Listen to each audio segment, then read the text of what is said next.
बिस्मिल्लाहिर्रहमानिर्रहीम। आज 9th class के बायो का हम लोग चैप्टर नंबर 1 स्टार्ट करते हैं और चैप्टर नंबर 1 है हमारा इंट्रोडक्शन ऑफ बायोलॉजी।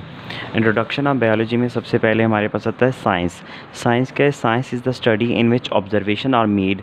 साइंस वो चीज़ है जिसके अंदर हम स्टडी करते हैं, ऑब्जर्वेशन मुशाहिदे करते हैं और मेड उनके मुशाहिदों के ज़रिए experiment are done, biological conclusion are drawn in order to understand the principle of nature.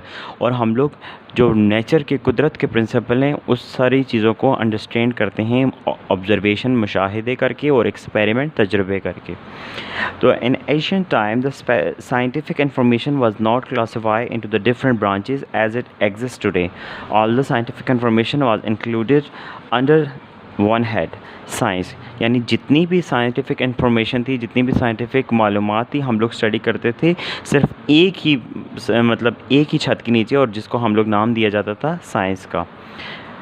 With the passage of time, scientific information increased many folds, and this enormous scientific knowledge was the classified into the different branches. फिर रफ्ता रफ्ता और आहिस्ता आहिस्ता जब आगे time गुजरता गया तो इसी science को हम लोग मुख्तलिफ़ चीज़ों में, ब्रांचेस में कन्वर्ट किया गया, जिसमें बायोलॉजी, फ़िज़िक्स, केमिस्ट्री और मैथमेटिक्स वगैरह डिस्कस हुई। ये सारा था हमारे पास साइंस का इंट्रोडक्शन। और आगे हम लोग बायोलॉजी के हवाले से बात करेंगे। बायोलॉजी क्या है? Define the term biology. यहाँ पे आप लोग एक क्वेश्चन लिख लें, डिफ़ाइन द टर्म बायोलॉजी।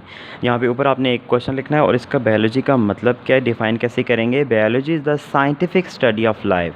साइंसी तरीके से ज़िंदगी की स्टडी करना। The word biology had been derive from two Greek word. दो ग्रीक वर्ड से निकले गए हैं ये बायोलॉजी का लफ्ज़, जिसका bios mean life and logos mean through और रीजनिंग, यानी थॉट और रीजनिंग, वजूहात तलाश करना। In the course of biology we will study how man has thought about living things। इस कोर्स में हम लोग ये स्टडी करते हैं कि कैसा एक इंसान लिविंग थिंग्स, ज़िंदा जानदारों के बारे में सोचता है। To understand and appreciate nature. इस कुदरत को किस तरीके से अंडरस्टैंड करता है, जानता है, और कैसे आगे अप्रिशिएट करता है नेचर को, कुदरत को। It is essential to study of structure, functions and related aspects of living organism. ज़िंदा जानदारों के बारे में, स्ट्रक्चर्स के बारे में जानना, उनके फंक्शंस के बारे में जानना, और जितने भी इससे रिलेटेड एस्पेक्ट्स हैं उनके बारे में जानना। अच्छा, the study of living organism also provide information and remedies to human problem regarding health, food, environment etcetera. और लिविंग ऑर्गेनिज्म की स्टडी से आल्सो प्रोवाइड हमें ये इंफॉर्मेशन मिलती है and remedies to human problem, जितने भी इंसानों के साथ मसाइल हैं, जिसके अंदर हेल्थ के बारे में, उनकी सेहत, फूड, उनकी खुराक, एनवायरमेंटल, जितने भी माहौल के साथ उनके जुड़े हुए ताल्लुकात हैं, और इसी तरीके से और भी बहुत सारे। तो स्टूडेंट, इसके साथ साथ हम आगे बढ़ेंगे तो division and branches of biology के अंदर हमारे पास 3 डिवीजन्स आती हैं। तो यहाँ पे आप एक क्वेश्चन मार्क कर लें, how many divisions of biology, कि बायोलॉजी की कितनी डिवीजन्स हैं। तो सबसे पहले हमारे पास बायोलॉजी की 3, there are 3 major division of biology. We study the different aspects of life. Major groups of organism, zoology, सबसे एक बड़ी डिवीजन हमारे पास जोलॉजी आती है। नेक्स्ट पेज पे सेकंड है botany and third microbiology.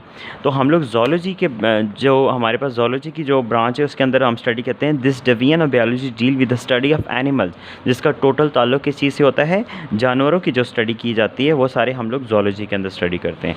Next जो हमारे पास है बॉटनी। बॉटनी है this division of biology deal with the study of plants, जिसके अंदर हम लोग सिर्फ किस चीज़ को स्टडी करते हैं, पौधों को।